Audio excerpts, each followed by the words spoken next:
So I played a game called 1111 Memories Retold, and I wasn't really sure if I wanted to make a review video or any sort of video talking about it because I've always had like a I never really knew how to talk about a walking simulator because there are just so few gameplay mechanics to interact with the game, and it's mostly about the story. So it's not like I'm gonna recap about. It's not like I'm gonna recap the story. It's just gonna spoil everything. But I have a couple of points to talk about. 1111 Memories Retold is about a young photographer from Canada and about a German technician father looking for his son. And it happens, the setting is World War One, 11th November 1916. And you play both characters, so you get to switch.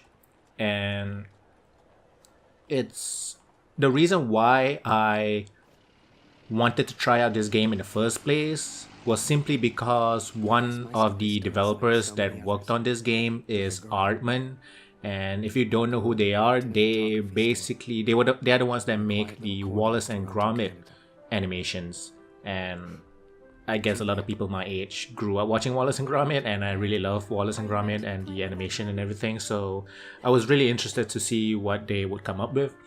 And 1111 Memories Retold is okay. It's a solid game. It's one of those games where they say, "Oh, your decisions will alter the story," and in a way, it kind of does. But mostly at the end, the ending, and there are a couple of big decisions at the end that you can make.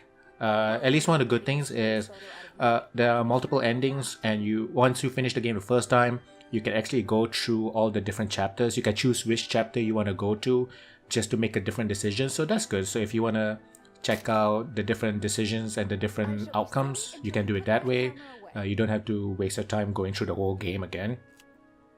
Another thing that really caught my eye about the game was the art style.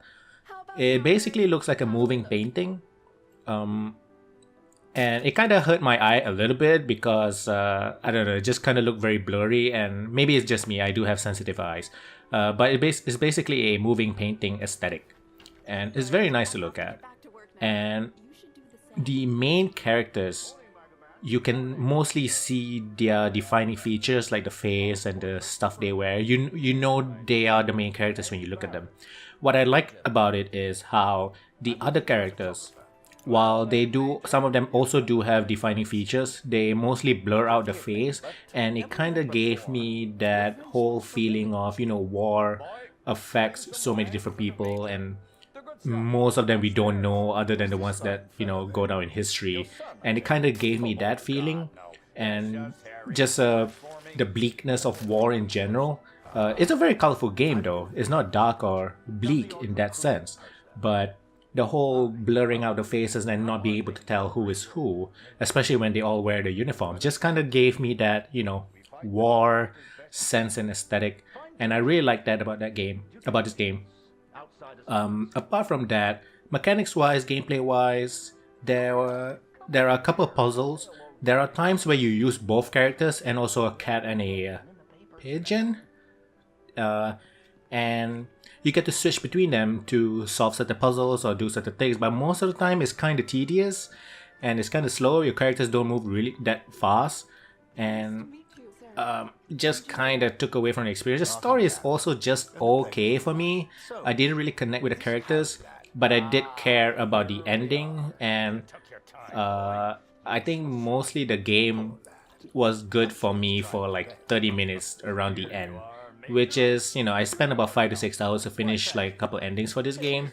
And if you want to get all the endings, you might add another hour to that. But for $30, I wouldn't recommend it. Maybe $15. I can see it as a $15 title, or $20 at best. I wouldn't recommend it as a $30 title. It looks good. It's a good premise. I like the art style and the aesthetic and the message it sends, in my opinion. But other than that, I'm not really I wouldn't really recommend Level 11 Memories Retold at full price. But do check it out if you're into like walking simulators and that's all you play. I think it's a unique one, especially with the multiple characters to play as well as the art style, and it's Aardman, so that's pretty unique.